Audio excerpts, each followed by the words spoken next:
Salam. Bugün mende demалыс. Men bugün күшті жаққа кетіп бара жатырмын. Менімен бірге болыңыздар.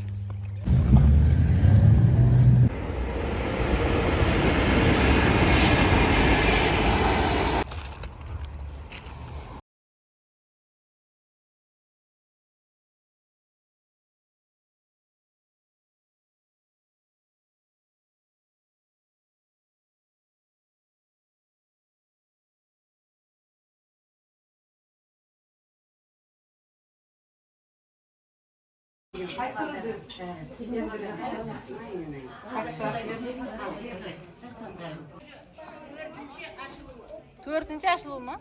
Birinci aşıların basımına